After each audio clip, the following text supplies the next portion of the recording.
Jawa Barat menyimpan sejarah tentang Kerajaan Majapahit. Kecamatan Majalaya, Kabupaten Bandung yang sempat dijuluki Kota Dolar karena menjadi sentra industri Jawa Barat ini diduga pernah menjadi tempat pengasingan Raja keempat Majapahit, Raja Hayam Wuruk. Dugaan ini didasarkan pada temuan mahkota ulun umbul. Mahkota tersebut ditemukan di Kampung Lewidulang, Desa Sukamaju, Kecamatan Majalaya, Kabupaten Bandung. Mahkota berukuran kurang lebih 40 cm dengan diameter 25 cm, berundak 3, diduga milik Raja Hayam Wuruk. Menurut Ketua Prodi Sejarah Kebudayaan Islam Pasca Sarjana UIN Sunan Gunung Jati Bandung, Asep Ahmad Hidayat, terdapat keterkaitan sejarah Kerajaan Majapahit dengan Kerajaan Sunda. Siapa Hayam Wuruk itu? Saya sebut tadi adalah raja keempat daripada Kerajaan Majapahit.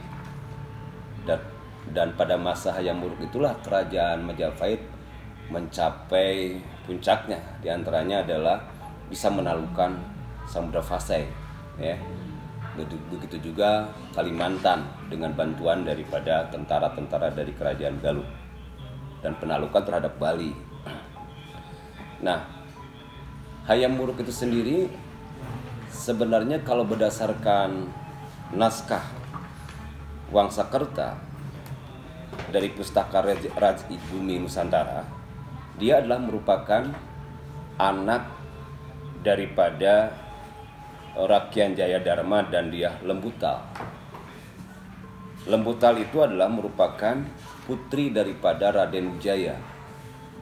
Raden Wijaya itu berdasarkan naskah Wangsakerta adalah beliau adalah keturunan dari kerajaan Sunda, yaitu dari kerajaan dinasti Sunda yang ada di Bogor.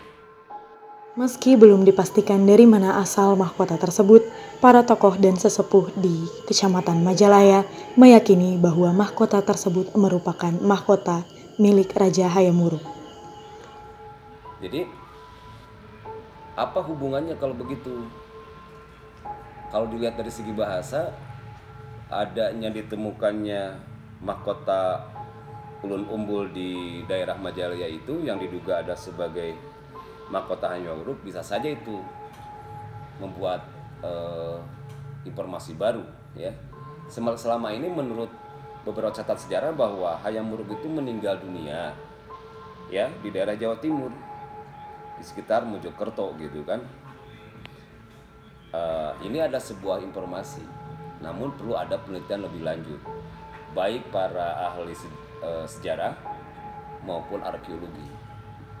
Tradisi lisan atau sumber-sumber lisan itu bisa menjadi sebuah sejarah jika nanti didukung oleh tulisan, ya, yang bersifat primer atau laporan report, atau juga bisa pendekatan arkeologi yang diyakini oleh masyarakat setempat adalah ketika Gajah Mada tidak ada dan setelah peristiwa Perang Bubat, sehingga Hayam Wuruk mencari ke daerah Sunda, ya, Tatar Sunda.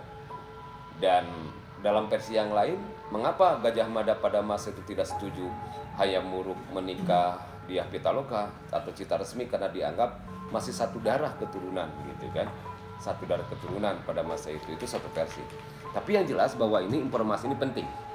Hayam Wuruk mati pada tahun 389 dan berdasarkan catatan sejarah yang ada di kita secara resmi itu dimakamkan di Tajung, ya. Dan setelah itu diganti oleh menantunya Wikramawardhana. Saya pikir itu saja sebagai pengantar untuk lebih menelusuri tentang adanya mahkota ulun umbul di daerah Majalaya yang diyakini sebagai mahkotanya kerajaan.